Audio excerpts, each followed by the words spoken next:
Hello students, कैसे हैं आप सब। स्वागत है आप सबका आरपीएससी अड्डा ऑनलाइन प्लेटफॉर्म पर, जिसके अंतर्गत आप सबको पता होगा कि हम पिछले कुछ दिनों से हम फॉर्मेशन ऑफ बिजनेस, यानी एक तरीके से हम कह सकते हैं कि हमारे व्यवसाय संगठन जो है पूरा फॉर्म ऑफ बिजनेस ऑर्गेनाइजेशन को हम समझ रहे थे, जिसके अंतर्गत हमने एकाकी व्यापार, हमारा एचयूएफ, हमारी पार्टनरशिप, हमारा कोऑपरेटिव सोसाइटीज को हम बहुत ही अच्छा कर चुके हैं। और पिछले 2 या 3 दिनों से 4 दिनों से हम सब जानते हैं कि हम पार्टनर अपना कंपनी को हम समझ रहे थे, जिसके अंतर्गत हमने कंपनी के 5 पार्ट को व्यवस्थित समझ लिया था। और आज हम जो है वो कंपनी के पार्ट 6 के अंदर, जैसा कि आप मुझे स्क्रीन पर देख रहे हैं, आज हम कंपनी के पार्ट 6 के अंदर जो समझने वाले हैं वो हमारा है डॉक्यूमेंट्स ऑफ कंपनी, यानी कि कंपनी के महत्वपूर्ण प्रलेख। जिसके अंतर्गत आपको पता हो तो लास्ट क्लास में मैंने थोड़ा सा डॉक्यूमेंट के अंदर मेमोरेंडम ऑफ एसोसिएशन को पूरा आपको समझा दिया था कि मेमोरेंडम ऑफ एसोसिएशन क्या होता है, जो कंपनी का महत्वपूर्ण प्रलेख होता है, तथा इसे कंपनी का चार्टर भी कहा जाता है। साथ में ये एक तरीके से कंपनी का संविधान के रूप में होता है। जिस तरीके से एक देश का संविधान होता है, वैसे ही कंपनी का संविधान जो है वो सीमा नियम को माना जाता है, पार्षद सीमा नियम को माना जाता है। उसके बाद आपको मैंने बहुत सारी चीजें बताई थी कि पार्षद सीमा नियम के अंदर क्या होते हैं, तो 6 मेन क्लोजेज होते हैं। और वो 6 क्लोजेज कौन कौन से होते हैं? सबसे पहला होता है नोम नेम क्लोज। नेम क्लोज के अंदर क्या होता है कि कंपनी के नाम का उल्लेख किया जाता है। अगर कंपनी प्राइवेट लिमिटेड है तो कंपनी को अपने नाम के पीछे प्राइवेट लिमिटेड अनिवार्य लिखना पड़ेगा। जो कंपनी पब्लिक है उसको ओनली लिमिटेड लिखना पड़ेगा। और अगर एक कंपनी 1% कंपनी है, ओपीसी है, तो उसे अपने नाम के अंत में 1% कंपनी प्राइवेट लिमिटेड लिखना पड़ेगा। अगर आपसे पूछा जाए कि 1% कंपनी कौन सी कंपनी है, तो आपका आंसर होगा प्राइवेट कंपनी है। ओपीसी भी एक प्राइवेट कंपनी होती है। ठीक है। उसके बाद हमने क्या समझा कि नेम क्लोज के अंदर कि कंपनी का नाम ऐसा नहीं होना चाहिए जो किसी विशेष व्यक्ति से मिलता जुलता नाम हो, या केंद्र सरकार या राज्य सरकार से मिलता हुआ नाम नहीं होना चाहिए, या फिर देश का कोई ऐसा जो फेमस जो नाम होते हैं, जैसे विक्टोरिया हो गया, ठीक है, क्राउन हो गया, इस तरीके का नाम नहीं होना चाहिए जिससे किसी और कंपनी का प्रभाव इसमें हो ऐसा हमें लगे, या किसी प्रसिद्ध व्यक्ति। उसके बाद कंपनी का नाम ऐसा नहीं होना चाहिए जो राजघराने के रूप में हो। तो इस तरीके से आपको ओवरऑल ध्यान में रखना है। उसके बाद हमने सेकंड ऑब्जेक्ट क्लोज क्या पढ़ा था? प्लेस क्लोज, जिसके हमने देखा कि कंपनी का स्थान वाक्य जो होगा उसके अंदर कंपनी का स्थान लिखा जाएगा। जिस संबंधित राज्य में कंपनी का रजिस्ट्रेशन हुआ है, उस पंजीयक रजिस्ट्रार के कार्यालय का नाम, साथ में कंपनी को जिस राज्य के अंदर वो रजिस्टर्ड हुई है उसका नाम लिखना अनिवार्य है। थर्ड में हमने देखा था कंपनी का उद्देश्य वाक्य, जिसके अंदर हमने ऑब्जेक्ट देखे थे। कंपनी के मुख्य 3 प्रकार के ऑब्जेक्ट होते हैं। पहले होते हैं मुख्य उद्देश्य, दूसरे होते हैं सहायक उद्देश्य, और तीसरे होते हैं अन्य उद्देश्य। तो तीनों ही उद्देश्यों का उल्लेख कंपनी को कहां करना पड़ता है? उद्देश्य वाक्य में करना पड़ता है। चौथा हमारा क्लोज होता है पूंजी वाक्य। पूंजी वाक्य के अंदर क्या होता है, मैंने बताया था, कंपनी की ऑथोराइज कैपिटल जो होती है वो उसके कैपिटल क्लोज के अंदर दिखाई जाती है। ठीक है। जिसे जुटाने के लिए अधिकृत होती है वही कंपनी क्या पूंजी कहलाती है? कंपनी की ऑथोराइज कैपिटल कहलाती है। उसके बाद आपको मैंने बताया था लाइबिलिटी क्लोज। लाइबिलिटी क्लोज के अंदर मैंने क्या बताया था कि इसके अंदर कंपनी का दायित्व वाक्य लिखा जाता है। ठीक है। कंपनी के दायित्व बताए जाते हैं, किस तरीके का दायित्व होगा, यानी कि अगर वो अंशों द्वारा लिमिटेड है तो अंशों द्वारा दायित्व के रूप में, गारंटी द्वारा लिमिटेड है तो गारंटी द्वारा लिमिटेड के रूप में। इस तरीके से पूरा कंपनी के लाइबिलिटीज जहां पर दिखाई जाती है वो लाइबिलिटी क्लोज होता है। और उसके बाद हमने पढ़ा था हमारा कैपिटल क्लोज भी हो गया, लाइबिलिटीज क्लोज हो गया, ऑब्जेक्टिव क्लोज हो गया, हमारा प्लेस क्लोज हो गया, और नेम क्लोज हो गया। और हमारा लास्ट बता था एसोसिएशन क्लोज, जिसे बोलते हैं संघ वाक्य। इसमें जिन कंपनी के जिन अंशों को अभिदाताओं द्वारा लिए गए उन अभिदाताओं की सूची, ठीक है, उनके अंशों की सूची, और साथ में सभी अभिदाताओं के हस्ताक्षर वहां पर कंप्लीटली होने अनिवार्य है। तो इस तरीके से हमने पूरा मेमोरेंडम जो एसोसिएशन है, हमारा एमओ है, उसको लगभग लगभग हमने क्या कर दिया था? पूरा कर दिया था। ठीक है। और मैंने आपको और क्या बताया था इसके बारे में? ये कंपनी का एक तरीके से मौलिक दस्तावेज होता है। क्या होता है? मौलिक दस्तावेज होता है। तो कंपनी के 3 महत्वपूर्ण प्रलेख जो कि आपको मैं समझा रहा था, ठीक है, उसके आगे का यहां से हम स्टार्ट करते हैं। तो मैंने आपको बताया था important documents,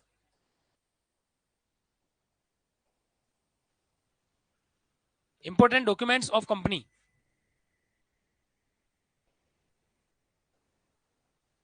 important documents of company, company के महत्वपूर्ण प्रलेख जो भी आपको मैं बता रहा था।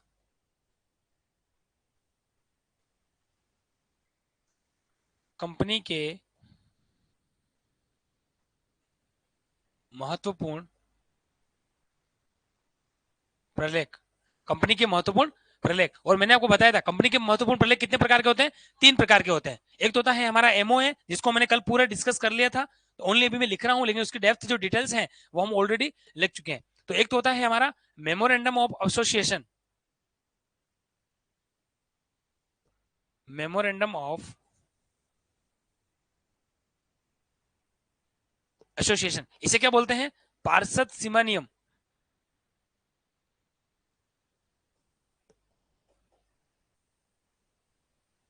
ठीक है, ये आपको यहाँ पे ध्यान में रखना है। दूसरा हमारा क्या होता है, वो होता है एओए। दूसरा क्या होता है, एओए, जिससे बोलते हैं हम आर्टिकल ऑफ एसोसिएशन। दूसरा जो हमारा होता है वो होता है एओए, यानी कि आर्टिकल ऑफ,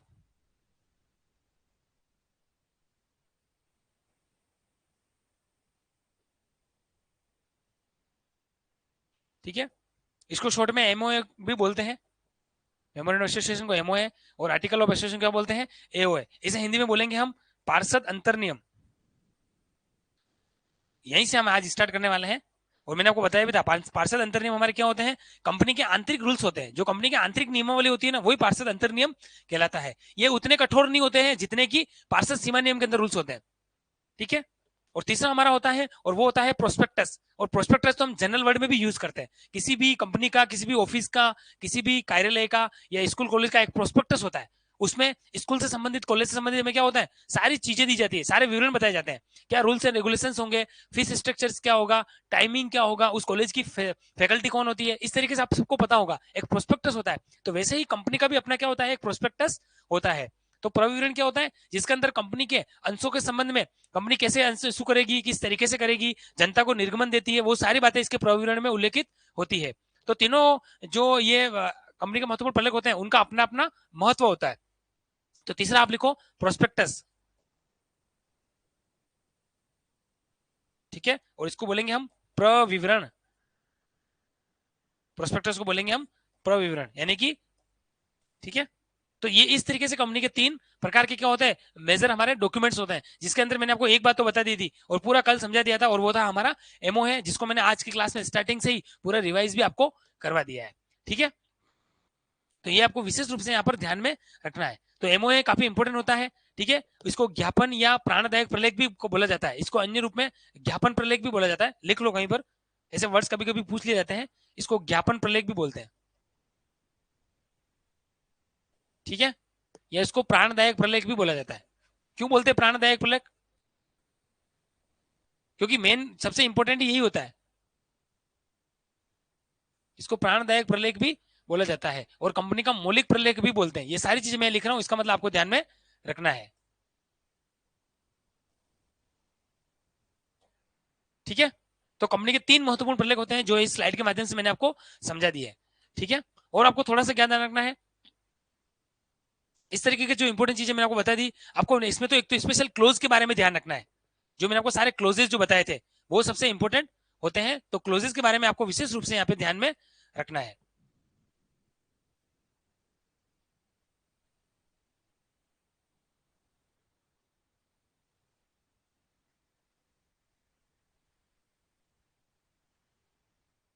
ठीक है। तो अब एक बात आपसे मुझे जो पूछनी है, और वो सबसे इंपॉर्टेंट है, कि पार्षद सीमा नियम में क्या परिवर्तन किया जा सकता है क्या। अगर आपको पार्षद सीमा नियम के अंदर परिवर्तन करवाना है, ठीक है, आप चाहते हैं कि हमारे एमओए के अंदर हमें कुछ चेंजेस करने की जरूरत है, कंपनी के शेयर होल्डर्स चाहते हैं, बीओडी चाहते हैं, बोर्ड ऑफ डायरेक्टर्स की कंपनी के पार्षद सीमा नियम के अंदर परिवर्तन करें, तो क्या ऐसा किया जा सकता है क्या, हम आपसे पूछ रहे हैं। तो आपको मैं एक बात बता दूं, अकॉर्डिंग टू सेक्शन 13 कंपनी अधिनियम का सेक्शन 13 जो यूं कहता है कि पार्षद सीमा नियम में परिवर्तन किया जा सकता है। सबसे बड़ी बात क्या बोली उन्होंने, पार्षद सीमा नियम में परिवर्तन किया जा सकता है, लेकिन वो किस तरीके से किया जाएगा, तो साधारण सभा में विशेष प्रस्ताव के द्वारा। जनरल मीटिंग, जो साधारण सभा होगी, एनुअल जनरल मीटिंग जो होगी, कोई विशेष अलग से सभा नहीं होगी, एनुअल जो एजीएम होगी आपकी, उसमें आपको स्पेशल रेजोल्यूशन पास करवा के आप इसमें परिवर्तन कर सकते हो, ये विशेष जानना। किंतु नाम परिवर्तन हेतु तो विशेष प्रस्ताव के अतिरिक्त केंद्र सरकार से लिखित अनुमति भी लेना पड़ेगा। यानी कि पार्षद अंतर नियम के जो मैंने बताए थे, name close, place close, objective close, capital close, है ना, liabilities close and association close, जो सारे क्लोज होते हैं, तो उसमें सबसे इंपॉर्टेंट होता है क्लोज नेम परिवर्तन वाला। अगर आपको नाम के संबंध में कंपनी का परिवर्तन करवाना है, तो आपको केंद्र सरकार से लिखित में भी अनुमति लेना पड़ेगा, ये सबसे इंपॉर्टेंट है। इसी तरह कंपनी के पंजीकृत कार्यालय को एक राज्य से दूसरे राज्य में परिवर्तन करने हेतु भी विशेष प्रस्ताव के अतिरिक्त केंद्र सरकार की अनुमति लेना आवश्यक होता है। तो दो जगह आपको विशेष ध्यान रखना है, एक तो अगर आपको नाम में परिवर्तन करना है, तो आपको विशेष प्रस्ताव, साधारण सभा में विशेष प्रस्ताव के साथ केंद्र सरकार की अनुमति लेनी पड़ेगी। और अगर आपको कंपनी का पंजीकृत कार्यालय जो है, उसको एक राज्य से दूसरे राज्य में अगर आपको ट्रांसफर करवाना है, तो फिर आपको वहां पर भी केंद्र सरकार की अनुमति लेनी पड़ेगी। यहां पर ये चीजें आपको थोड़ी ध्यान रखनी पड़ती है, और एग्जाम में ऐसी चीजें पूछी जाती है। तो आइए लिख लेते हैं ये भी।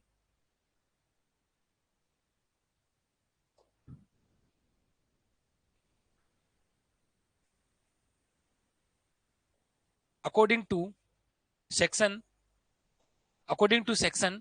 13 of company act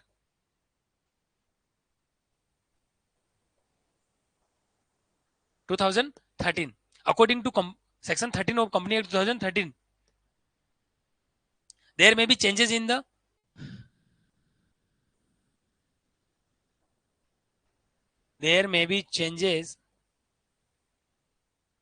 in MOA यानी कि memorandum of association, memorandum of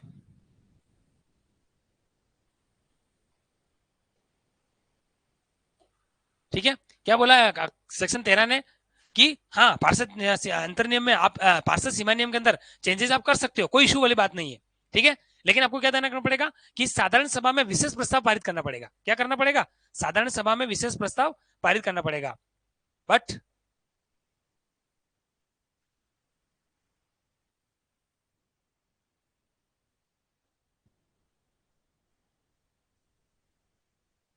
if company but if company wants to changes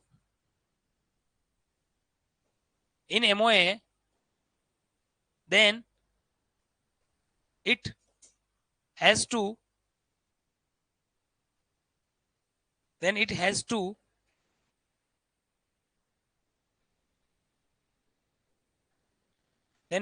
pass special resolution, उसको बोलते हैं एसआर। क्या बोलते हैं? विशेष प्रस्ताव को स्पेशल रिजोल्यूशंस इन जनरल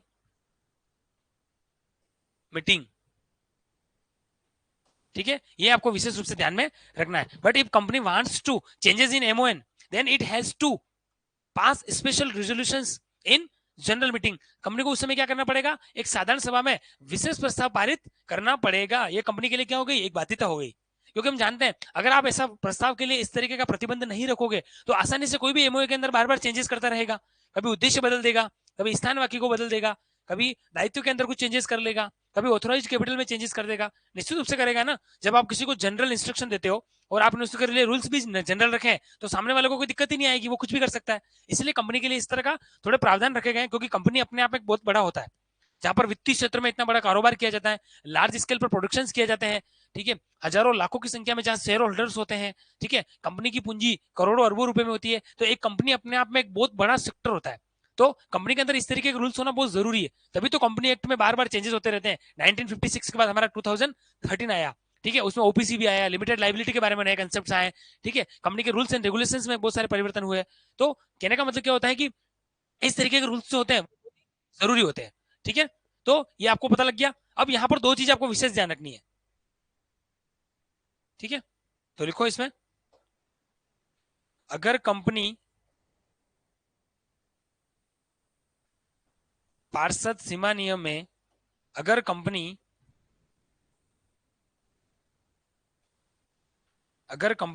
पार्षद सीमा नियम में परिवर्तन करना चाहती है, अगर कंपनी पार्षद सीमा नियम में परिवर्तन करती है या करना चाहती है, तो उसे साधारण सभा में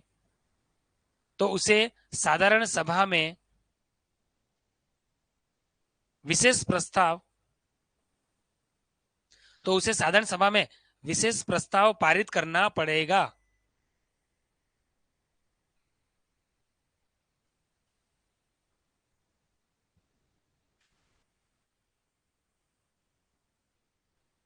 किसके अनुसार?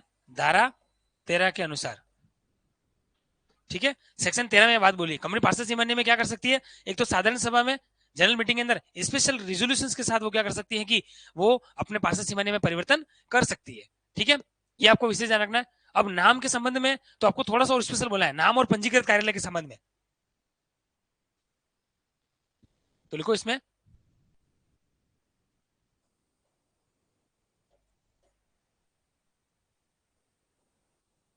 अगर कंपनी नाम में परिवर्तन करना चाहती है तो क्या करना पड़ेगा? और स्थान का मतलब यहां पर पंजीकृत कार्यालय से है, पंजीकृत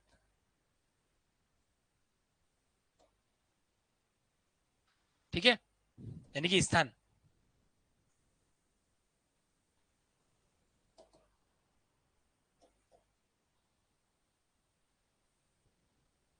कंपनी नाम में परिवर्तन करना चाहती है तो क्या करना पड़ेगा, और कंपनी पर अपने पंजीकृत कार्यालय के संबंध में कुछ परिवर्तन कर रही है तो कंपनी को क्या करना पड़ेगा। तो देखो यहाँ पर एक ध्यान रखना है, उतना काम तो करना ही है, साधारण सभा में विशेष प्रस्ताव तो करना ही करना है। ठीक है, ठीक है, तो आपको यहाँ पर यह ध्यान रखना है, साधारण सभा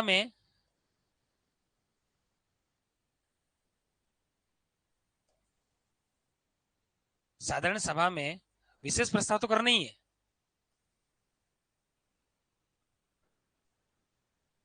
ठीक है, प्लस केंद्र सरकार की अनुमति, प्लस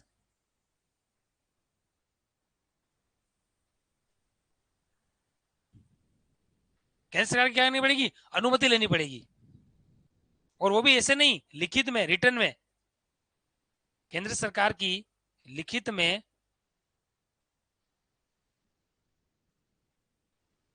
ठीक है, तो ये आपको ध्यान में रखना है। साथ इधर भी ऐसे होगा सेम, पंजीकृत कार्यालय में भी कर रही है तो सेम क्या हो जाएगा, कंपनी के साधारण सभा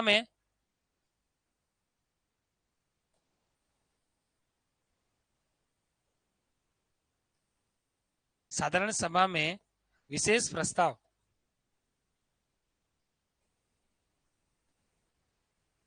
साधारण सभा में विशेष प्रस्ताव प्लस केंद्र सरकार की रिटर्न में अनुमति।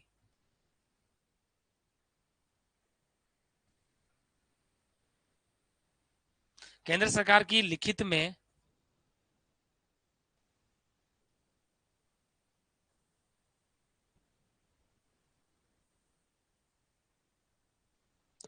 ठीक है, तो ये आपको ध्यान में रखना है। तो ये एक तरीके से आपको ध्यान रखना है कि इस तरीके का अगर कंपनी चेंजेस करना चाहती है तो कंपनी को इस तरीके के रूल्स को फॉलो करना पड़ेगा। ठीक है, अब लिखो पार्षद अंतर नियम सेकंड अपना। ठीक है, इस तरीके से एमओ यहाँ पर पूरा हो जाता है अपना। ठीक है, बाकी बहुत सारी चीजें बचेगी तो मैं कंपनी की सभाओं के साथ या जो जो भी बातें होगी वो मैं आपको बताता रहूंगा। अब हम सेकंड स्टार्ट कर रहे हैं हमारा, और वो है कंपनी की अंतर नियम। जो सेकंड हमारा होता है सेक्शन 5 के अनुसार पार्षद अंतर नियम। तो लिखो इसमें सेकंड हमारा पार्षद अंतर नियम, एमओए हमारा पूरा हो गया। अब एओए पढ़ रहे हैं हम, पार्षद अंतर नियम। ठीक है, जिसको मैंने बता दिया, बार बार लिखने की जरूरत नहीं है, इसको एओ बोलते हैं, आर्टिकल ऑफ एसोसिएशन। तो मैं शॉर्ट में ही लिखूंगा अब। ठीक है, आर्टिकल ऑफ एसोसिएशन। ठीक है, अकॉर्डिंग टू सेक्शन 5, ये सेक्शन 5 के अंदर बता रखा है। ठीक है, अब क्या होता है अंतर नियम, तो देखो ये कंपनी के एक तरीके से आंतरिक नियम होते हैं। क्या होते हैं, कंपनी के आंतरिक नियम होते हैं। ठीक है, जो कंपनी को प्रतिबंधित करने के लिए बताए गए होते हैं। ठीक है, अब यहाँ पर एक चीज ध्यान रखना पड़ता है, ये एमओए की तरह इतने टफ नहीं होते हैं, मतलब इसके अंदर इतने कठोरता नहीं होती है। जैसे मैंने बताया था एमओए के अंदर कंपनी का सीमा नियम है, वो कंपनी की सारी सीमाओं का उल्लेख यहाँ पर किया जाता है कि कंपनी का उद्देश्य क्या होंगे, स्थान क्या हो गया, कंपनी किस तरीके से काम करेगी, कंपनी किस रूल्स को फॉलो करेगी, ये सारी चीजें होती है। ठीक है ना, लेकिन अगर मैं एमओए की बात करूं, एओए की बात करूं, तो ये थोड़े से स्वतंत्र रूल्स होते हैं। क्या होते हैं, स्वतंत्र रूल्स होते हैं, मतलब कंपनी अपने स्वयं के नियम बनाने के लिए यहाँ पर स्वतंत्र होती है। इसलिए तो उसको क्या बोला, अंतर नियम, यानी कि कंपनी की आंतरिक व्यवस्था से संबंधित नियम होते हैं। ठीक है, तो लिखो इसमें, ये कंपनी की आंतरिक व्यवस्था से संबंधित नियम है। ये कंपनी की आंतरिक व्यवस्था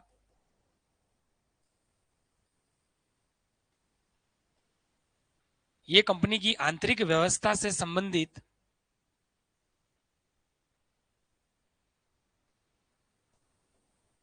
नियम है।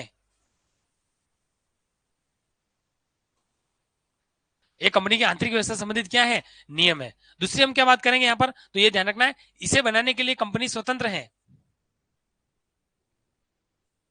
इसे बनाने के लिए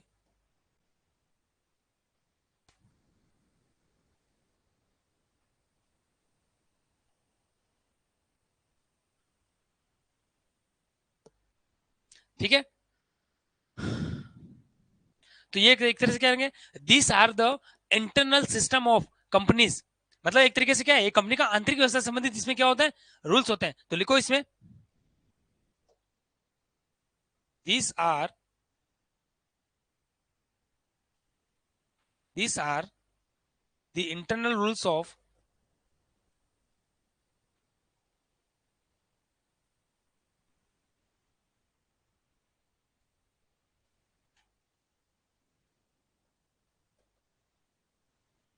These are the internal rules of the internal system of company.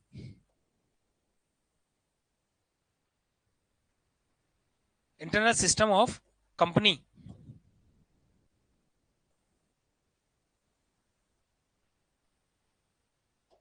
And company is, दूसरे क्या लेंगे, एक तो कंपनी के आंतरिक व्यवस्था संबंधी नियम होते हैं तथा जिसे बनाने के लिए कंपनी क्या होती है, स्वतंत्र होती है. एंड कंपनी इज फ्रीडम और independent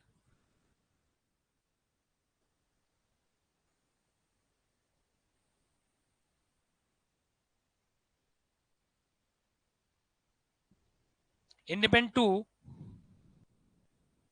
make such a type of rules. ठीक है, ये कंपनी के आंतरिक व्यवस्था से संबंधित नियम होते हैं और जिसे बनाने के लिए कंपनी क्या होती है, स्वतंत्र होती है. यानी कि जब तक कि कोई कंपनी के एक्ट के प्रावधानों के विरुद्ध नहीं हो तो कंपनी इसको क्या होती है, पूरी तरीके से स्वतंत्र होती है. ठीक है, ये आपको ध्यान में रखना होता है. अब यहां पर एक इंपॉर्टेंट चीज होती है जो एग्जाम में पूछी जाती है आपसे, कि अगर एक कंपनी एओ नहीं बना रही है, क्योंकि हमने बोला स्वतंत्र है, इसका मतलब कंपनी यूं भी तो स्वतंत्र है कि वो एओ बनाए ही नहीं. तो आपको ध्यान रखना है कि अगर कंपनी एओ के नियम नहीं बना रही है तो इस पर क्या होता है कि अनुसूची 1 के अंतर्गत कुछ प्रावधान है जो लागू हो जाएंगे और वो कंपनी को फॉलो करने पड़ते हैं. ठीक है, आपने सुने होंगे टेबल एफ के प्रावधान, टेबल जी के प्रावधान, टेबल एच आपने सुने होंगे. इस तरीके के कंपनी के अंदर क्या टेबल्स होते हैं, तो उसके रूल्स को कंपनी को क्या करना पड़ेगा, फिर पालन करना पड़ेगा. अगर कंपनी का एओ ए नहीं है तो कंपनी को क्या करने पड़ेंगे, कुछ रूल्स हैं वो कंपनी को फॉलो करने पड़ेंगे.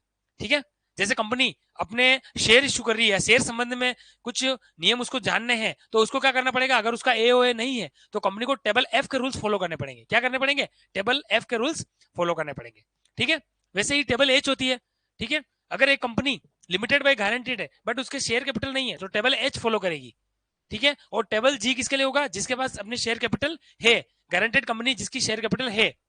ठीक है, तो इस तरीके से कुछ इंपोर्टेंट जो है मैं आपको एक दो लिखवा देता हूँ. सारे इंपोर्टेंट नहीं है, इतना नहीं पढ़ना है, हमें डीपली जाना नहीं है, बट कुछ इंपोर्टेंट है वो मैं आपको लिखवा देता हूँ. तो लिखो आगे. एक कंपनी जिसका एओ नहीं है, अर्थात वो अंतर्नियम बना ही नहीं रही है कंपनी,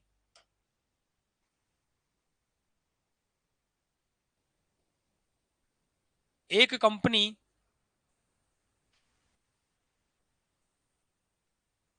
जिसके अपने स्वयं के, एक कंपनी जिसके अपने स्वयं के अंतर नियम नहीं है, एक कंपनी जिसके अपने स्वयं के अंतर नियम नहीं है, क्या लिखोगे आप, नहीं है.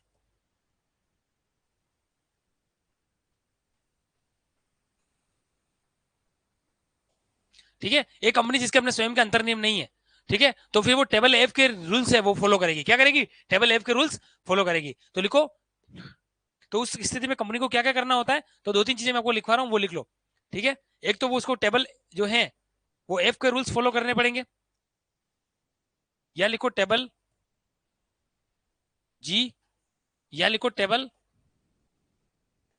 एच. ठीक है, जो इंपोर्टेंट इंपोर्टेंट वो लिखवा रहा हूँ, सारा लिखना कोई जरूरी नहीं है.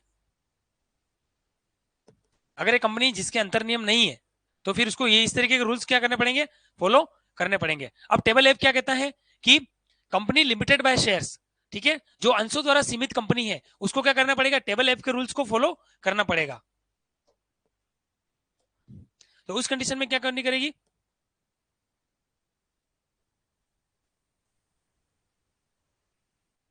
Company limited by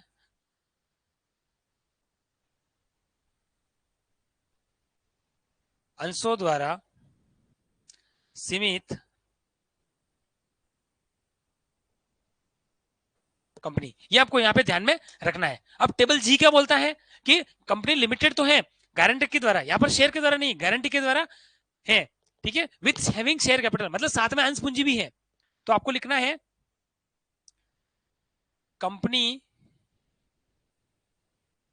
limited by guarantee, company limited by guarantee having share capital,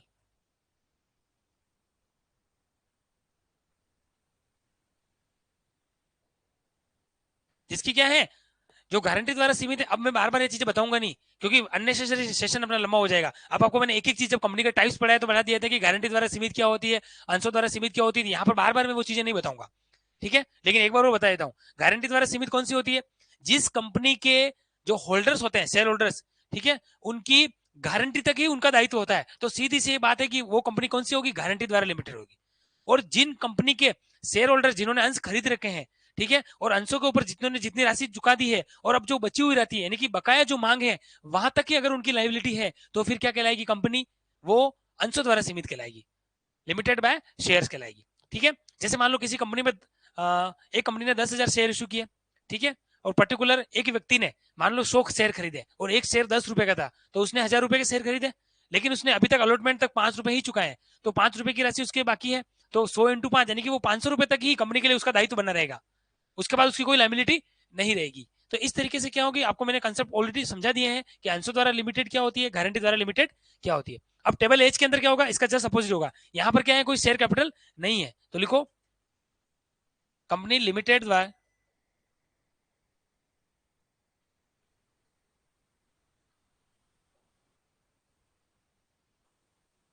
company limited by guarantee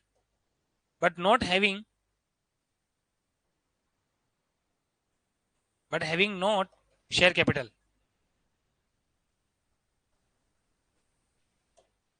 ठीक है। ये आपको इस तरीके से ध्यान में रखना है। बाकी तो इसके अलावा भी बहुत सारी चीजें होती हैं, जैसे अनलिमिटेड कंपनी होती है तो उसको टेबल आई के रूल्स फॉलो करने हैं, ठीक है। Unlimited company not having share capital, ठीक है, तो उसको टेबल जो है जे के रूल्स फॉलो करने हैं। इस तरीके से बहुत सारे रूल्स होते हैं, लेकिन आपको टी आपको टेबल एफ जी और एच के फॉलो कर लोगे तो भी आपका काम हो जाएगा, ठीक है। भले मैं यहाँ लिख लेता हूँ, एक होती है टेबल आई और एक होती है टेबल जे, ठीक है।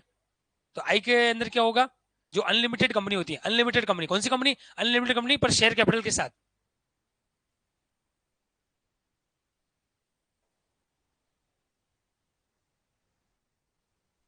प्लस शेयर कैपिटल है। यहां पर हो जाएगा unlimited company not share capital. तो इस तरीके से कंपनी को क्या करना पड़ेगा, अपने रूल्स को फॉलो करना पड़ेगा। तो मेन आपको ये ध्यान रखना है जो सबसे इंपॉर्टेंट है, और वो है एग्जाम के पॉइंट ऑफ व्यू से टेबल एफ के बारे में, और ये एग्जाम में पूछा जाता है सबसे इंपॉर्टेंट। अगर मैं बोलूंगा इन सब में एक्सपीरियंस के अकॉर्डिंग तो टेबल एफ होगा।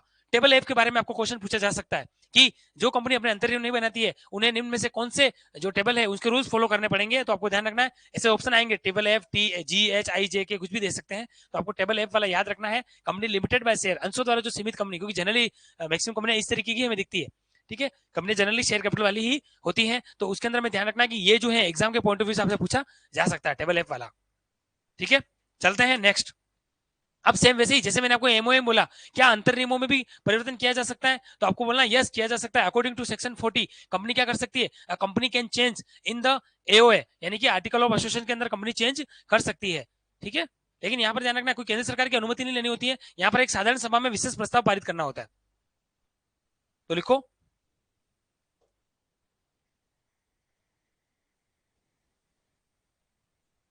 कंपनी धारा 14 के अनुसार, कंपनी धारा 14 के अनुसार अंतर नियमों में, कंपनी धारा 14 के अनुसार अंतर नियमों में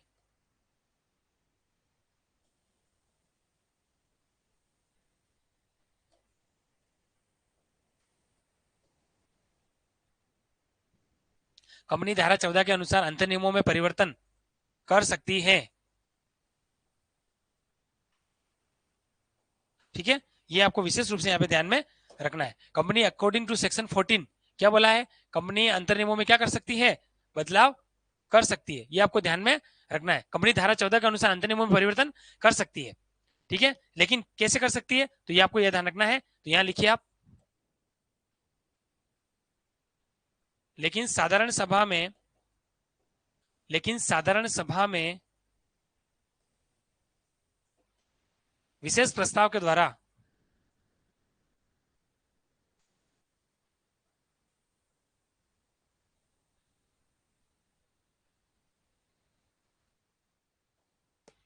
ठीक है, तो लिखो company can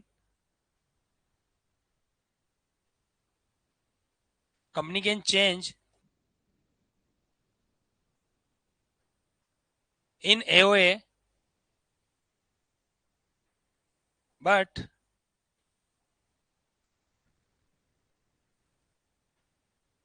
by the special resolution by the SR in GM, साधारण सभा के अंदर, जनरल मीटिंग के अंदर। ठीक है, तो ये आपको ध्यान में रखना है। तो कंपनी चेंजेस कर सकती है क्या, तो आपको क्या बोलना है, चेंजेस कर सकती है। ठीक है,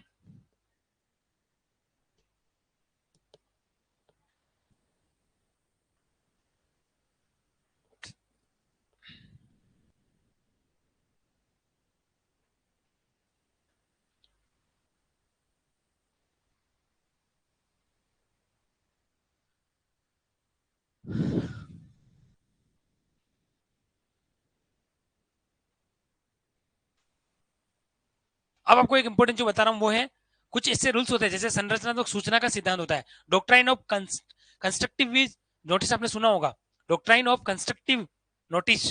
ठीक है, और एक होता है डॉक्ट्राइन ऑफ इंडोर मैनेजमेंट, जिसको हम बोलते हैं आंतरिक प्रबंध का सिद्धांत। ये भी आपको मैं कुछ एग्जाम के पॉइंट ऑफ व्यू से बताऊंगा, लेकिन उससे पहले मैं चाहता हूं पहले अपन प्रोस्पेक्टस को पूरा कर लें। हमारा जो क्या होता है प्रोस्पेक्टस, जिसको हम बोलते हैं प्रविवरण, उसको हम समझ लेंगे, उसके बाद हम क्या करेंगे, कुछ रूल्स है वो समझेंगे। ठीक है, तो लिखिए प्रोस्पेक्टस। एओ के बारे में आपको समझ में आ गया, टेबल ऐप के रूल ध्यान रखना है, और इसमें परिवर्तन किया जा सकता है तो किया जा सकता है धारा 14 के अनुसार। और साथ में आपको मैंने क्या बोला आपमें कि ये कंपनी का आंतरिक नियम होता है, जिसे बनाने के लिए कंपनी स्वतंत्र होती है। ठीक है, ये आपको थोड़ा ध्यान में रखना है। ठीक है, तो लिखो प्रोस्पेक्टस, प्रविवरण,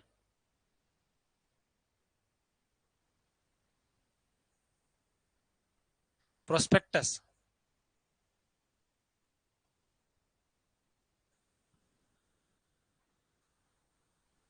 ठीक है, तो आइए प्रोस्पेक्टस के बारे में समझ लेते हैं, क्या होता है प्रोस्पेक्टस। तो मैंने आपको बता दिया, ये कंपनी का प्रविवरण होता है।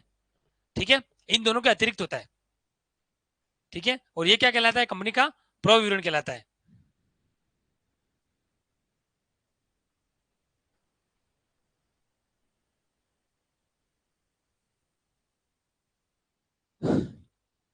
तो प्रोस्पेक्टस को हम क्या बोलते हैं, प्रविवरण। देखो प्रविवरण मतलब जो प्रमुख तरीके से रखा गया विवरण है, एक तरीके से प्र और विवरण, विवरण का मतलब क्या होता है, सूची, कोई डॉक्यूमेंट्स, कंपनी के संबंध में कोई भी दस्तावेज, जो क्या करती है कंपनी जब जनता को आवेदन करती है, तो वो क्या करते हैं कि अंशों के आवेदन के लिए जनता को आमंत्रित करती है। ठीक है ना, तो इस तरीके का एक प्रविवरण वो जो है वो कंपनी द्वारा जारी किया जाता है। क्या किया जाता है, जारी किया जाता है।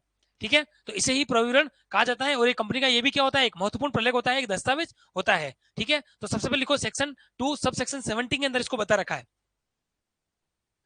सेक्शन 2 सब सेक्शन 17, जहां पर इंपोर्टेंट सेक्शन है वो मैं बता रहा हूं आपको। प्रविवरण के संबंध में ये पूछ सकता है सेक्शन कि प्रविवरण को कौन सी धारा के अंदर बताया गया है, धारा 2 उपधारा 70, धारा 2 उपधारा 52, धारा 2 उपधारा 45, धारा उपधारा 2 84, ऐसा कुछ भी करके आपको पूछा जा सकता है। तो सबसे पहले ध्यान रखना है कि प्रविवरण की धारा कौन सी है, धारा 2 उपधारा 70 हो जाएगी। और क्या होता है प्रविवरण, तो प्रविवरण से तात्पर्य एक हमारा क्या होता है, एक डॉक्यूमेंट होता है, एक ऐसा दस्तावेज होता है, दस्तावेज जिसे प्रविवरण के रूप में कंपनी जारी करती है।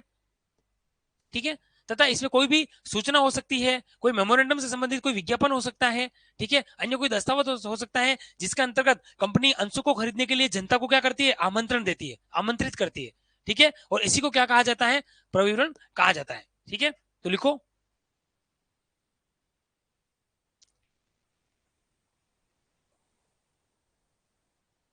यह कंपनी का, यह कंपनी का एक दस्तावेज होता है,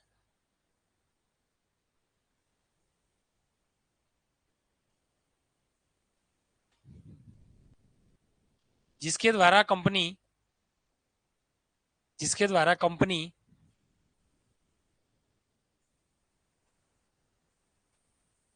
अंशों को क्रय करने हेतु, अंशों को क्रय करने हेतु यह कंपनी के द्वारा जारी दस्तावेज होता है, जिसके द्वारा कंपनी अंशों को क्रय करने हेतु जनता को आमंत्रण देती है या आमंत्रित करती है।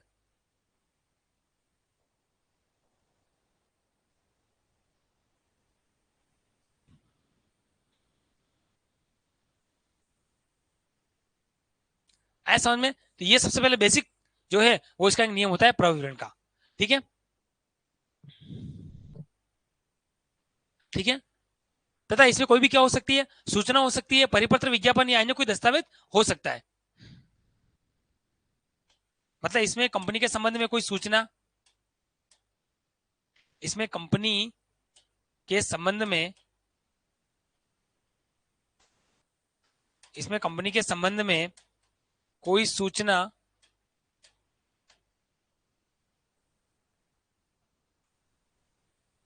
ज्ञापन, परिपत्र,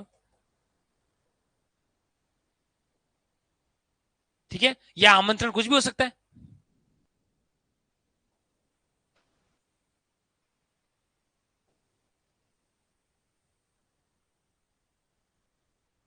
ठीक है, तो लिखो it is a document of company. अब लिखते हैं इसको प्रविवरण के बारे में, तो लिखो prospectus is, prospectus is a document of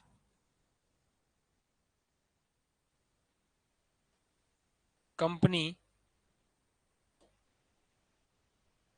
which is used to invite, which is used to invite to public for purchasing the shares, which is used to invite the public या general public to purchase the shares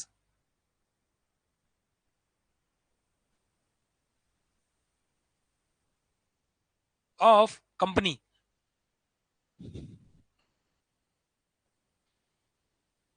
ठीक है, तो क्या होता है, एक तरीके का एक डॉक्यूमेंट्स होता है जिसके अंतर्गत कंपनी क्या करती है कि वो जनता को अंशों को क्रय करने के लिए जनरली आमंत्रित करती है।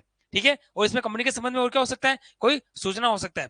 ठीक है, तो इसमें और लिख सकते हो it includes any information, memorandum, circular और invitation of company regarding to company. लिखो इसमें and also prospectus, and also prospectus includes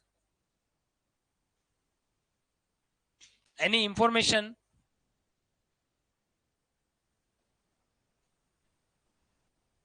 and also prospectus includes any information, memorandum, circular or invitation of company and invitation of,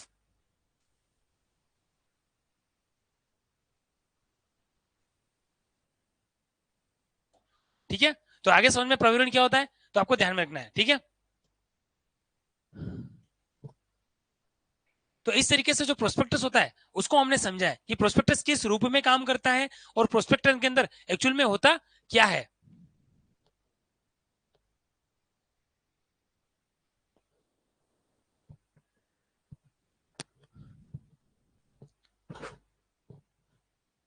ठीक है, बस generally इतना ही पूछा जाता है, अंशों को क्रय करने के लिए आमंत्रित करती है, तो ये प्रोस्पेक्टस के बारे में है, इसमें कोई ज्यादा वो उलझने वाला होता नहीं है।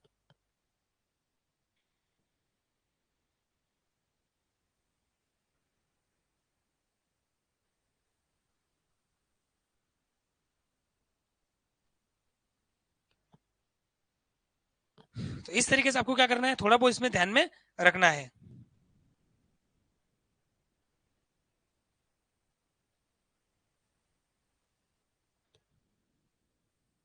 तो आपको तीनों चीजें क्लियर हो गई कि एक्चुअल में पार्षद सीमा नियम क्या है, पार्षद अंतर नियम क्या है, और पार्षद जो हमारा ये प्रविवरण है वो क्या है। अब आपको दो तीन चीजें और बताना है, वो मैं लिखवा लेता हूं। तो यहाँ पर प्रोस्पेक्टस जो है वो हमारा एक तरीके से क्या हो जाता है, पूरा हो जाता है। ठीक है, अब इसमें दो तीन चीजें और लिखिए। जैसे मैंने आपको बताया कि कंपनी के अंतर नियम नहीं होते हैं तो कंपनी टेबल एफ के रूल्स फॉलो करती है, तो वैसे ही कंपनी के पार्षद सीमा नियम को किसमें बताया, कभी कभी ये क्वेश्चन भी आपसे पूछ लिया जाता है। तो लिखिए इसमें, यहां से थोड़ा सा इंपॉर्टेंट चीजें मैं लिखवा रहा हूं आपको। और वो क्या है, सबसे पहले कि जो पार्षद सीमा नियम है उसको कंपनी के कुछ टेबल्स के अंदर बताया गया है। जैसे मैंने बताया था कि टेबल एफ से कहां किसके रूल शुरू होते हैं? एफ के।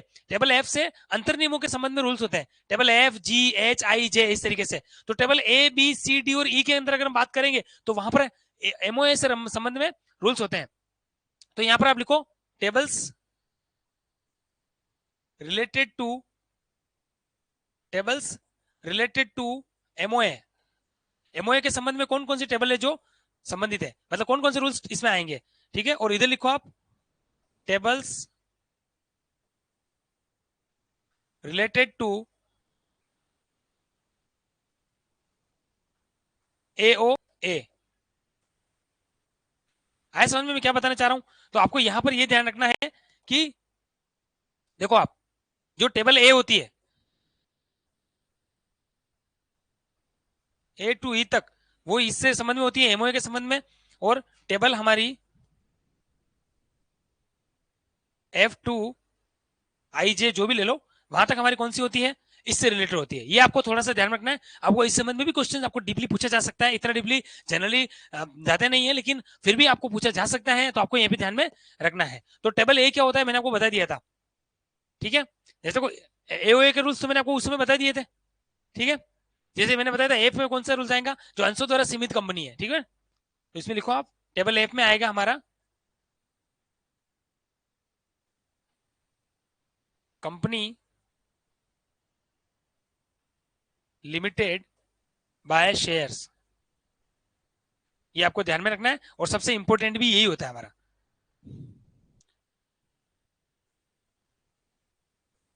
टेबल जी मैंने क्या बताया था? एच आई और टेबल जे, ठीक है। ये चीजें मैंने आपको बता दी थी। इधर लिखिए टेबल ए, टेबल बी, टेबल सी, टेबल डी और टेबल ई, ठीक है। टेबल ई यहां पर भी सेम है, यहां पर भी क्या होगा? Company limited by shares, company limited by shares.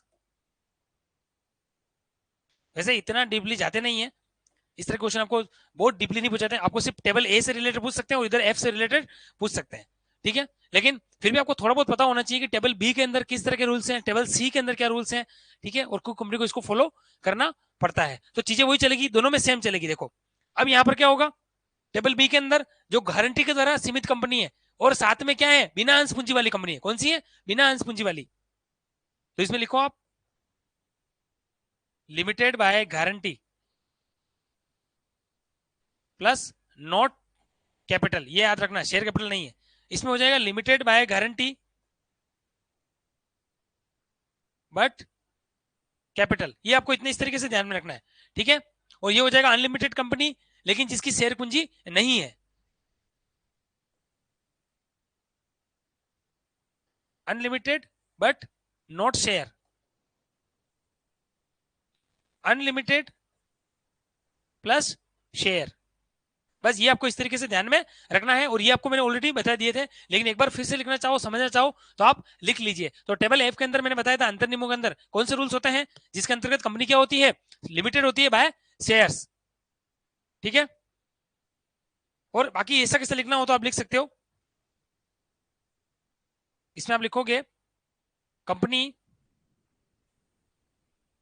By guarantee not capital.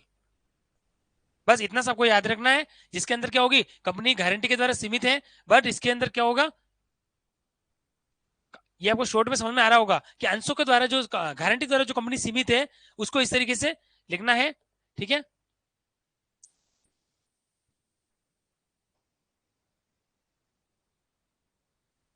इस तरीके से लिखो ताकि आपको जल्दी क्लियर हो जाएगा। Company by guarantee but capital, ठीक है। फिर लिखो कंपनी बाय गारंटी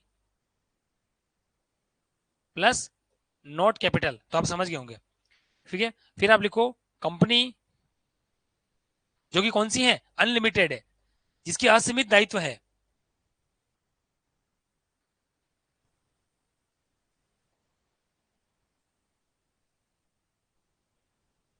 इस तरीके से आपको जल्दी समझ में आएगा। लास्ट के आई और जे के अंदर कौन सी है, दोनों अनलिमिटेड कंपनियां है, ठीक है, लेकिन एक के अंदर शेयर कैपिटल है, एक के अंदर शेयर कैपिटल नहीं है, ठीक है। तो इसमें लिखो आप,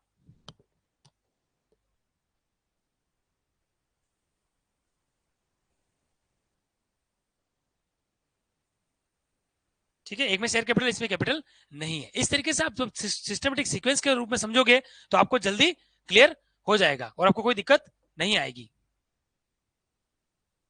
ठीक है। तो इस तरीके से आपको टेबल्स के रूल्स भी याद रखने हैं, आपको टेबल के रूप में रूल्स जो है वो पूछे जा सकते हैं। और यहां तक समझेंगे, फिर आगे पढ़ते हैं।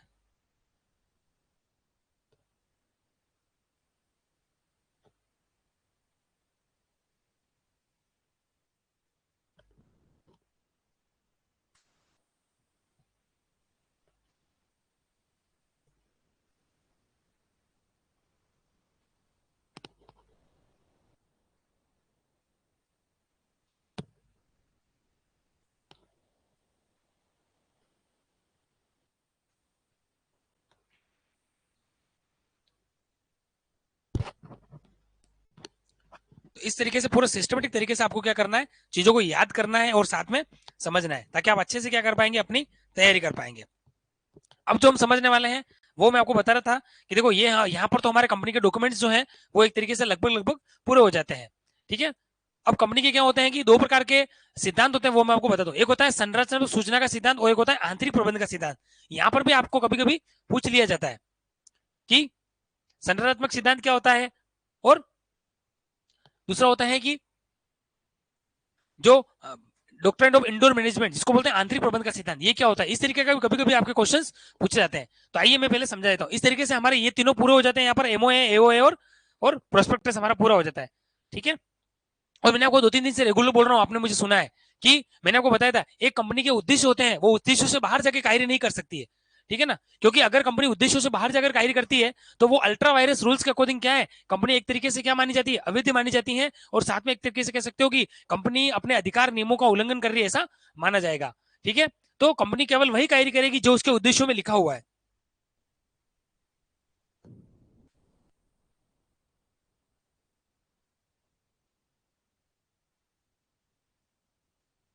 कंपनी केवल वही कार्य करेगी,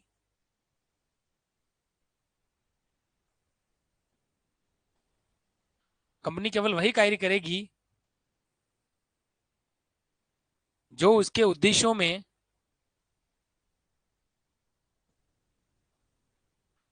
कंपनी केवल वही कार्य करेगी जो उसके उद्देश्यों में बताए गए हैं।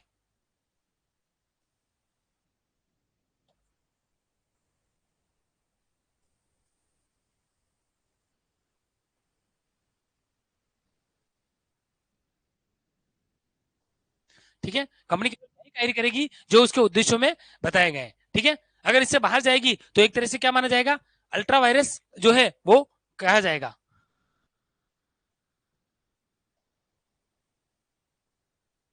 अगर कंपनी इन उद्देश्यों के,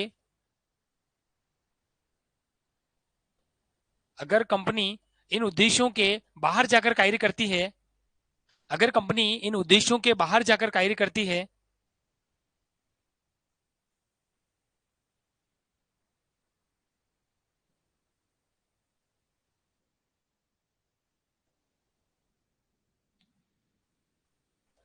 अगर कंपनी इन उद्देश्यों के बाहर जाकर कार्य करती है तो इन्हें अल्ट्रा वायरस,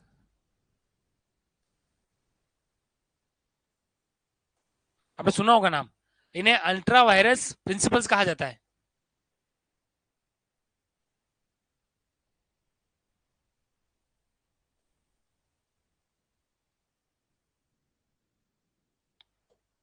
तो हम एक तरीके से कह सकते हैं कि a company only can do, a company only can do such type of works which is mentioned in the object clause of the MOA। Company के उद्देश्य वाक्य में जो कहा गया है ना, उसके अनुसार ही कंपनी क्या करेगी, अपना कार्य करेगी। अगर इन उद्देश्यों के बाहर जाकर कंपनी काम करती है, if company does the if company does the works out of the rules, then it can be as a ultra virus act। तो उसको कहा जाएगा, एक तरह से अल्ट्रा वायरस प्रिंसिपल के रूप में माना जाएगा, जिस तरह से कंपनी को क्या किया जा सकता है, किया जा सकता है, कंपनी के ऊपर कोई ऑब्जेक्शन भी आ सकता है। तो ये भी आपको ध्यान में रखना है। तो लिखो, a company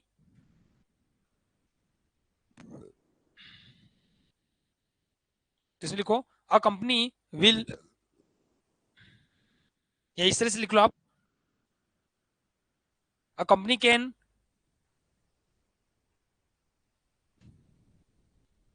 a company can only,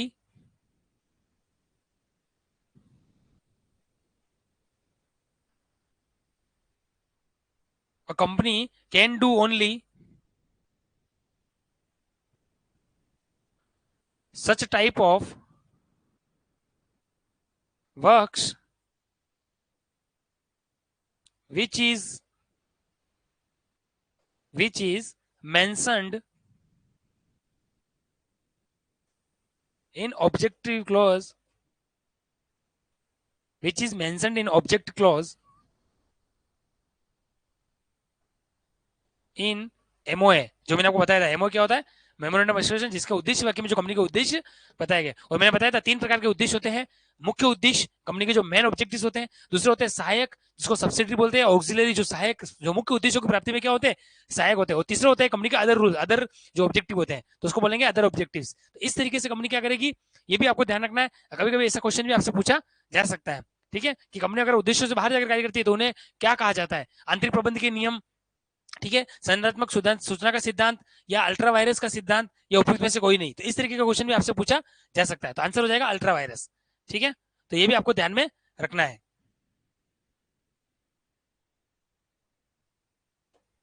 ठीक है, अब मैं आपको जो बता रहा था इंपॉर्टेंट वो है doctrine of constructive notice.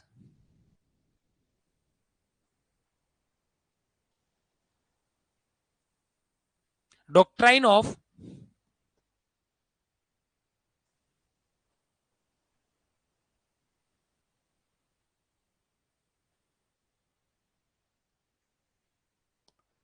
Doctrine का मतलब क्या होता है, सिद्धांत। क्या होता है, सिद्धांत।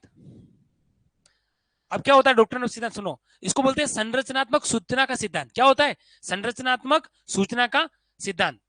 ठीक है, मतलब एक इसका समझ लेना कि इसका मतलब क्या है, बहुत ही इजी है, कोई मतलब घबराने की जरूरत नहीं है। अगर किसी कंपनी के साथ कोई अनुबंध कर रहे हैं, किसी कंपनी के साथ अगर आप एग्रीमेंट कर रहे हो, कोई कॉन्ट्रैक्ट कर रहे हो, तो यह मान लिया जाता है कि अपने पक्षकारों के कंपनी पार्षद नियम और अंतर नियमों की आपको जानकारी है। मतलब एक तरीके से ये क्या है, आपको यूं मान के चला जाता है कि आपने कंपनी के सारे रूल्स को पढ़ लिया, देख लिया, समझ लिया, ऐसी बात आपने सुनी होगी, है ना। उसी को क्या बोला जाता है, डॉक्ट्राइन ऑफ कंस्ट्रक्टिव नोटिस। ठीक है, आपको समझ में आ गया।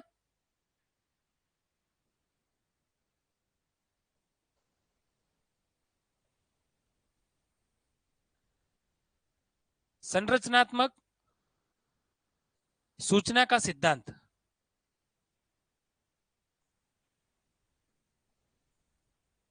संरचनात्मक सूचना का सिद्धांत। ठीक है, तो किसी भी कंपनी के साथ अनुबंध करते समय यह मान लिया जाता है कि पक्षकारों को अपनी कंपनी के पार्षद नियम अंतर नियमों की पूरी जानकारी है, क्योंकि ये महत्वपूर्ण दस्तावेज हो रहे हैं और इसके संबंध में इन्होंने इसको पढ़ लिया है, देख लिया है, समझ लिया है। ठीक है, ये आपको ध्यान, इसी को क्या बोला जाता है, संरचनात्मक सूचना का सिद्धांत। कंपनी के साथ यदि अनुबंध किया जाता है, कंपनी के साथ यदि अनुबंध या करार किया जाता है,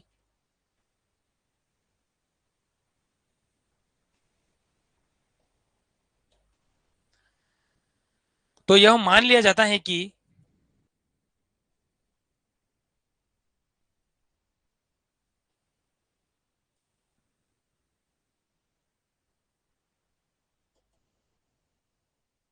आपने, आपने का मतलब पक्षकारों ने, कि आपने, पक्षकारों ने कंपनी के संबंध में, पक्षकारों ने कंपनी के संबंध में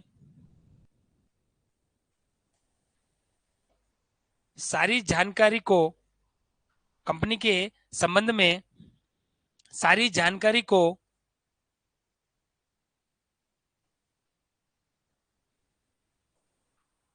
पढ़, देख एवं समझ लिया है। जब आपने बेसिक क्लासेस पढ़ी होगी 11 12th की, जहां से अपने स्टार्टिंग करते हैं हम कॉमर्स की और हमारे बिजनेस की स्टार्टिंग जो हम स्टार्टिंग करते हैं, तो ये चीजें आपने वहां पर पढ़ी होगी कि आपने इस तरीके का सिद्धांत वहां पर पढ़ा होगा कि कंपनी के संबंध में कोई भी व्यक्ति अगर करार कर रहा है, कोई एग्रीमेंट कर रहा है, कोई कॉन्ट्रैक्ट कर रहा है, ठीक है ना, तो ऐसा मान लिया जाता है कि उसने अनुबंध करने से पहले कंपनी के बारे में सारी जानकारी प्राप्त कर ली है तथा कंपनी के उसने मेमोए और एओए और प्रोस्पेक्टस के संबंध में उसको सभी जानकारी प्राप्त है। बाद में वो किसी भी प्रकार से नकार नहीं सकता है, क्योंकि आपने लॉ भी पढ़ा होगा, इंडियन कॉन्ट्रैक्ट एक्ट पढ़ा होगा, तो लॉ के अंदर एक रूल्स होता है, ignorance of law is not excuse. इसको बोला जाता है कि कानूनी अभिज्ञता क्षम नहीं होती है। आप कोई भी किसी के आप कोई चोरी करके या कोई भी डकैती करके या कोई भी गलत काम करके ये नहीं बोल सकते कि मुझे इसके संबंध में प्रावधान पता नहीं था कि चोरी करने पर तो सजा होती है या चोरी करने पर पकड़े जाने पर इस तरीके का प्रावधान होता है। आप इस तरीके से बच नहीं सकते। समझ में आया? क्योंकि कानूनी अनभिज्ञता क्षम नहीं होती है। ऐसा ही मान लिया जाता है कानून के अंदर भी कि आपका अगर कोई कार्य कर रहे हो तो आपको कानून के संबंध में पूरी जानकारी है। तो एक तरीके से आप बचाव का रूल्स वहां पर फॉलो नहीं कर सकते, अपनी तरफ से बच नहीं सकते। तो वही चीजें यहाँ पर समझाई जा रही है कि अगर डॉक्ट्राइन ऑफ कंस्ट्रक्टिव नोटिस जो है, संरचनात्मक सूचना का सिद्धांत, वो ये कहता है कि कंपनी के साथ यदि अनुबंध या करार किया जाता है तो यह मान लिया जाता है कि पक्षकारों ने कंपनी के संबंध में सारी जानकारी को पढ़ देख ले एवं समझ लिया है।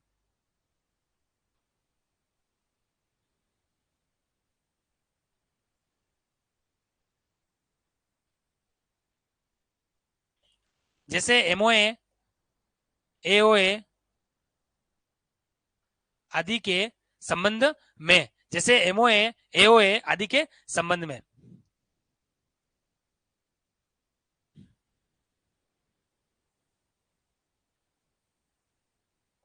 ठीक है। तो यही होता है हमारा डॉक्ट्राइन ऑफ कंस्ट्रक्टिव नोटिस, बहुत ही इंपॉर्टेंट है। और एक कंसेप्चुअल नोटिस, मतलब कंसेप्चुअल जानकारी रूप में आपको भी पता होना चाहिए कि कंपनी के साथ अगर आपको एग्रीमेंट कर रहे हो तो आपको ये पता होना चाहिए कि आपने कंपनी के बारे में सभी जानकारी ले ली है।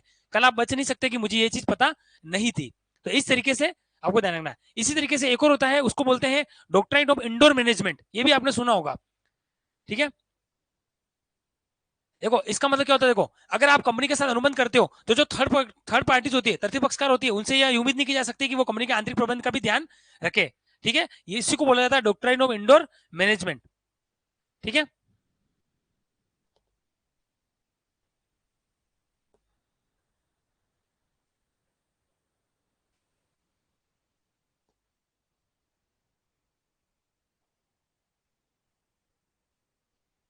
चलो इसका भी लिख लेते हो, लिख लो, इजी हो जाएगा।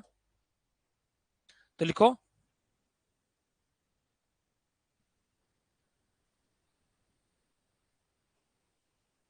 While agreement, while agreement with companies,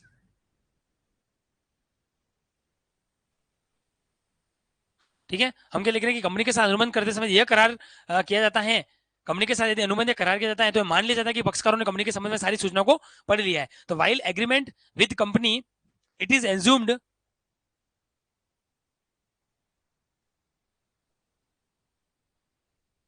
that third parties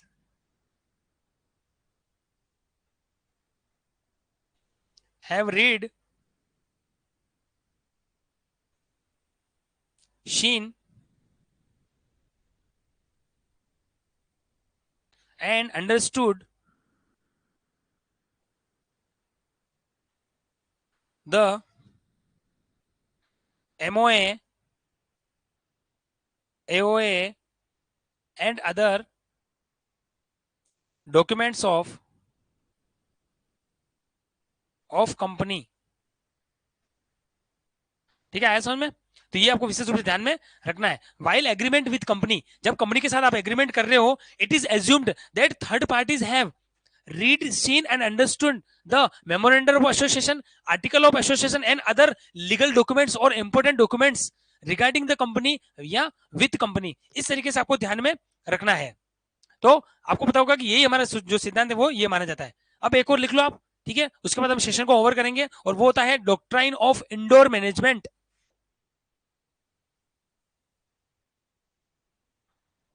doctrine of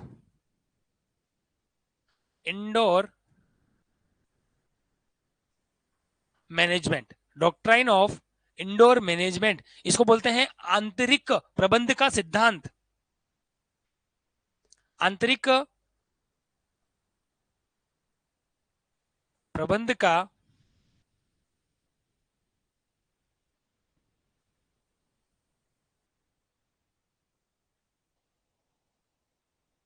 आंतरिक प्रबंध का सिद्धांत। और क्या कहता है हमारा आंतरिक प्रबंध का सिद्धांत? तो हमारा आंतरिक प्रबंध का जो सिद्धांत है वो ये कहता है कि यहाँ पर थोड़ा सा अपोजिट चलता है। देखो, जब वो तो बताया था, वो तो जनरल रूल्स था, मतलब थर्ड पक्षकारों से हम उम्मीद कर रहे हैं कि उन्हें पता होगा कि कंपनी के, उन्होंने दस्तावेज को पढ़ लिया, देख लिया, समझ लिया है, ठीक है, डॉक्ट्रिन ऑफ कंस्ट्रक्टिव नोटिस। लेकिन यहाँ पर इंडोर मैनेजमेंट के अंदर क्या माना जाता है कि तथ्य पक्षकारों को जरूरी नहीं है कि कंपनी के आंतरिक प्रबंध का भी वो ध्यान में रखे। तो इस सिद्धांत के साथ आज का लास्ट कंसेप्ट, इस सिद्धांत के अनुसार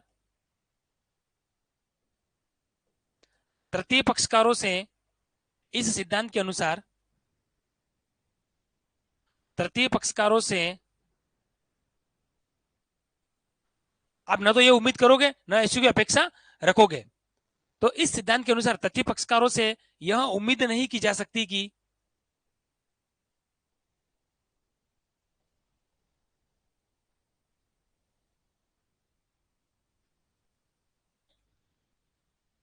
कि वे कंपनी के आंतरिक प्रबंध का भी ध्यान रखें, कि वे कंपनी के आंतरिक प्रबंध का भी ध्यान रखें। देखो, कंपनी के अंदर क्या हो रहा है उसको थर्ड पार्टी से क्या दिक्कत है? तो आप कंपनी के बारे में यूं नहीं बोल सकते कि थर्ड पार्टीज को कि हमारे आंतरिक रूल्स हैं वो आपको पता नहीं थे और आपने कंपनी के साथ करार कर दिया। तो ये होता है आंतरिक प्रबंध का सिद्धांत। उम्मीद नहीं की जा सकती कि वे कंपनी के आंतरिक प्रबंध का ध्यान रखें। तो ये होता है हमारा इंडोर मैनेजमेंट का प्रिंसिपल। तो यहां पर हमने पढ़ा है। आज के सेशन को ये और करेंगे और कल से यहीं से स्टार्ट करेंगे। और फॉर्मेशन ऑफ कंपनी हमारा जो इंपॉर्टेंट, और कंपनी की मीटिंग्स, ये दो हमारे जो मेजर टॉपिक और बच रहे हैं वो हम पूरा करेंगे। और उसके बाद हमारा जो कंपनी का पार्ट है वो सारे पूरे हो जाएंगे। तब तक के लिए थैंक यू सो मच।